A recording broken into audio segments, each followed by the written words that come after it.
Hello అండి, welcome to శ్రీపాకం.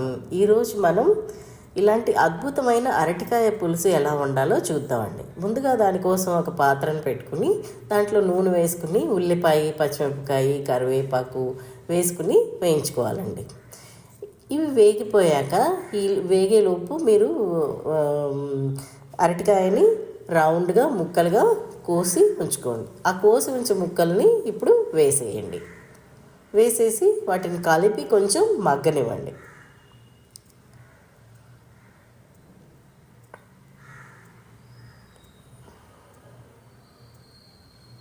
కొంచెం ఉప్పు, పసుపు వేసి కలిపేసి మగ్గనివ్వండి.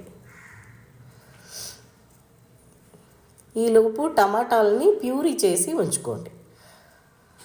ఆ ప్యూరీ చేసి ఉంచుకున్న టమాటాలని వేసేసేయండి. ఇప్పుడు మగ్గిపోయాక కొంచెం మరీ ఎక్కువ మగ్గక్కర్లేదని కొంచెం మగ్గగానే వేసేసి ఆ ప్యూరీతో పాటుగా మీరు కొంచెం కారం కూడా వేసి దీన్ని కాసేపు మళ్ళీ మగ్గనివ్వండి.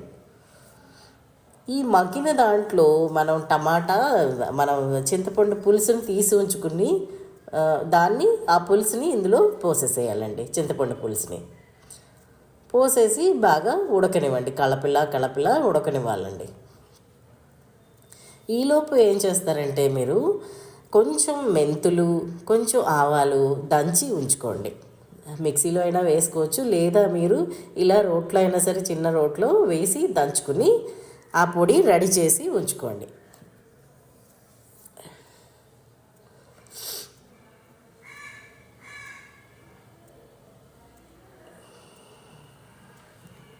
మెత్తగా నలిగిపోయేదాకా దంచండి. మెత్తగా ఉండాలండి, మరి కచ్చాపిచ్చగా ఉండకుండా కొంచెం మెత్తగా దంచితే బాగుంటుందన్నమాట.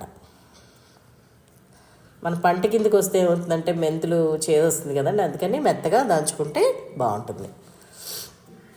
తెలియకుండా ఉండాలండి, ఏం వేసాం అనేది తెలియకూడదు మనం. ఇప్పుడు ఆ పొడిని మీరు ఇందులో వేసేసుకోండి, పులుసులో వేసేసుకోండి. వేసేసుకుని ఈలోపు ఉప్పు కూడా చూసుకోండి, ఉప్పు సరిపోయిందా లేదా మీకు అని చూసుకుని, అన్నీ సరిపోయాయా లేదా అని చూసుకుని ఈ పొడిని మొత్తం వేసేసి మీరు దాన్ని కలపిలా ఉడకనివ్వండి. అప్పుడే బాగుంటుందండి. కాసేపు అన్నా ఉంచాలి. ఈ పొడి వేసాక కూడా కాసేపు ఉంచితే, ఒక 2 నిమిషాలన్నా ఉంచితే అప్పుడే మీకు అది బాగా దాంట్లో పట్టి టేస్ట్గా ఉంటుందండి. మొత్తం పొడి వేసేసి కలిపేసి ఉడకనివ్వండి. చూసారా, అద్భుతమైన అరటికాయ పులుసు రెడీ. మీరు సర్వ్ చేసుకోవడమే తరువాయి. మీకు కనుక ఈ వీడియో నచ్చినట్టయితే తప్పకుండా తెలియచేయండి, కామెంట్ చేయండి, అలాగే షేర్ కూడా చేయండి. మీకు కనుక నచ్చితే, కనుక నచ్చకపోయినా కూడా కమెంట్ చేయండి, ఎప్పుడు నేను చెప్పినట్టుగా. సో అలాగే సబ్స్క్రైబ్ కూడా చేసుకోండి ఛానల్ని, మీరు ఇంతవరకు చేసుకోకపోతే కనుక. ఓకేనా? Thank you for watching.